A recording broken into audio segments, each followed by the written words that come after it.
நினைக்கிறேன்னா நம்ம வந்து கொஞ்சம் உணர்ச்சி வசப்படக்கூடியவங்க இந்தியர்கள். ரொம்ப எமோஷனல். ஆமா, பாசம்னாலும் நம்ம தான் நிறைய பாசம் கொடுப்போம். பல குடும்பத்தில் நம்ம மற்ற இடத்துல கூட பார்க்க முடியாத அளவுக்கு பாசமா இருப்போம். கோவப்பட்டாலும் நம்ம மக்கள் தான் நிறைய கோவப்படுவாங்க. அந்த மாதிரி இருக்கிறப்ப இந்த குடும்ப பிரச்சனைன்னு வர்றப்ப இதுக்கு ஒரு விவாகரத்து ஆயிட்ட பிறகு அந்த அப்பா அம்மாவும் சேர்ந்து இப்போ மற்ற இடத்தவங்க வந்து எப்படின்னா அவங்களுக்கு ஒரு டிவோர்ஸ் ஆனதே பிள்ளைக்கு தெரியாத மாதிரி கஸ்டடி அம்மா கிட்ட இருக்கும். அப்பா வந்து எக்ஸஸ் வச்சிருப்பாரு. வீக்கெண்ட் வந்து 3 பேருமே வெளியே கூட போய் சாப்பிட்டுட்டு வருவாங்க. அதை நம்ம எல்லா இடத்துலையும் எதிர்பார்க்க முடியாது. நீங்கள் சொன்ன மாதிரி ஒரு டொமெஸ்டிக் வயலன்ஸ் விக்டிம் ஒரு அம்மானா எப்படி அந்த அப்பா கூட போய் அவங்க உட்காந்து சாப்பிட்டுட்டு இருக்க போகிறாங்க. ஸோ ஒவ்வொரு கேஸும் வித்தியாசப்படுது. ஆனால் எல்லாத்துக்கும் மேலே மேபி நம்மளோட அவேர்னஸ் என்னவா இருக்கணும்னா, சரி குடும்பத்தில் பிரச்சனை வந்துருச்சு, இதுக்கப்புறம் வாழ முடியாதுன்னு தான் போய் விவாகரத்து பண்ணுறாங்க. ஆனால் அந்த குழந்தை அதோட அப்ரிங்கிங் அவங்களோட அந்த சைல்ட்ஹுட் ட்ராமான்னு நம்ம எதையுமே க்ரியேட் பண்ணிட முடியாது. ஏன்னா அந்த லேபிளிங்கோ இல்லை அவங்க அப்பா அம்மா பிரிஞ்சிருக்காங்களா இல்லை விவாகரத்தான்றதை வந்து தவிர்க்க முடியலன்னா கூட அவங்க மகிழ்ச்சியாக வாழக்கூடிய ஒரு சூழ்நிலை அந்த அம்மா அப்பா தரத்துக்கான கடமை இருக்குது. ஏன்னா நம்ம தான் அவங்கள இந்த உலகத்துக்கு கூட்டிகிட்டு வந்திருக்கோம்.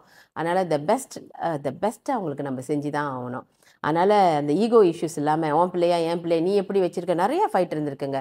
இங்கே ஃபைட் நம்ம கேஸ் இங்கே ஃபைல் பண்ணுறதுக்குள்ளே ராத்திரி இந்த வீட்டில் பூந்து பிள்ளையை எடுத்து இவர் ஏன்னா யாரும் ஒன்றும் பண்ண முடியாது இல்லையா. ஏன்னா கேஸ் ஓடிக்கிட்டு தான் டிசிஷன் வரலையே. அம்மா அப்பாவுக்கு ஈக்குவல் ரைட்ஸ் இருக்கிறப்ப கேஸ் ஓடிக்கிட்டு இருக்கு. இப்போ அம்மா கிட்டே இருக்கும், அப்பா ஃபைல் பண்ணியிருப்பாரு, அவர் போயிட்டு ராத்திரியாக பிள்ளையை கூட தூக்கிட்டு போயிடுவார். அப்போ நம்ம வெயிட் பண்ணணும். பட் அந்த கேஸை பொறுத்து இருக்குது. இப்போது பிள்ளை இங்கேருந்து ஸ்கூல் படிக்குதுன்னா then I will apply to the court. அந்த ஃபுல் டிசிஷன் வரத்துக்கு முன்னாலே ஒரு இன்டரிம் நமக்கு வேணும். பிள்ளை படிச்சுக்கிட்டு இருக்கு, நீங்கள் திருப்பி கொடுங்க அப்படின்னு கூட நம்ம சொல்லலாம். இன்ஜங்ஷன் போட்டு பிள்ளையை திரும்பி எடுக்கலாம்.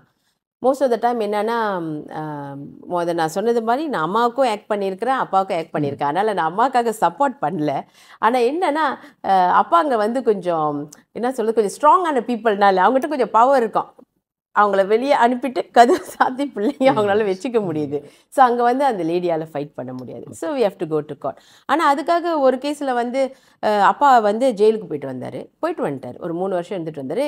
பிள்ளையை பார்க்கணுன்னு என்கிட்ட வந்தார். அப்ளிகேஷன் போட்டோம். அஃப்கோர்ஸ் அம்மா வந்து அவர் ஜெயிலுக்கு போயிட்டு வந்தவர் எப்படி பிள்ளைக்கு அந்த இதெல்லாம்னு சொன்னாங்க. என்னோட வாதம் என்னன்னு சொன்னால் தவறு பண்ணிட்டாரு, அது வந்து அவரே தண்டனை அனுபவிச்சுட்டு வந்துட்டார். அதுக்காக அப்பா இல்லாமல் ஆயிடாது, ஏன் காலம் முழுக்க அந்த பிள்ளை அப்பா இல்லாமல் இருக்கணும் அப்படின்றப்ப அந்த அப்பாவுக்கு எக்ஸஸ் வழங்கப்பட்டுச்சு. இந்த கேஎல் கோர்ட்டில் எக்ஸஸ் வழங்கப்பட்டுச்சு. அதனால் ஜெயிலுக்கு போயிட்டு வந்ததுனால தப்பு அப்படிலாம் கிடையாது. எவ்ரிபடி என்ன சொல்லுவாங்க, டிசர்வ் செகண்ட் சான்ஸ்ன்னு சொல்கிற மாதிரி அவருக்கு அந்த வாய்ப்பு வழங்கப்படுது.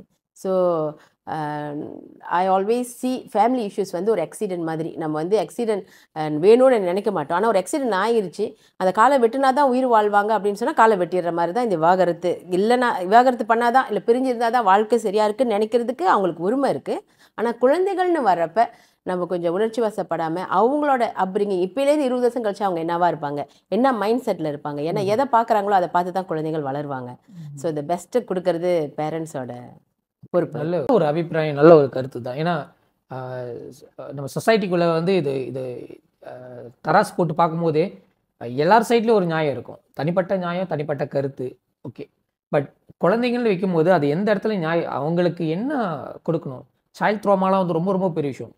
இருக்கிற பிள்ளைங்களாம் கேட்டால் சில பேர் வந்து வார்த்தை இல்லாமல் இருப்பாங்க. ஏன்னா அவங்களுக்குள்ளே இருக்க அந்த பெயின் வெளியே சொன்னோமா அழுந்துருவாங்க, பயமாக இருக்கும், இது எங்கே நடந்துன்னு சொல்லிட்டு அதுக்குள்ளேயே வாழ்ந்துருப்பாங்க. ஏன்னா அப்பா அம்மாவை அடிக்கிறது, அப்பாவை அபியூஸாக பேசுறது, இதெல்லாம் கேட்டு அந்த பிள்ளைங்களுக்கு ட்ராமா. இதுதான் குடும்பம் அப்படின்பாங்க. ஒரு குடும்பம்னா எந்த அளவுக்கு ஹார்மோனியாக இருக்குன்னா அது உங்களோட வளர்ப்புலேயே காட்டணும். உங்களுக்கு அந்தமாரி அநீதி நடந்துச்சுன்னா உங்கள் அப்பா அம்மா அப்படி வளர்த்துருந்தாங்கன்னா நீங்கள் உங்கள் குழந்தைங்களை அதுக்கு ஏற்ற மாரி வளர்ப்பீங்களா, இல்லாட்டிக்கு அதுக்கு மாறாக வளர்ப்பீங்களா, நீங்கள் தான் பார்க்கணும். So best example is the parents.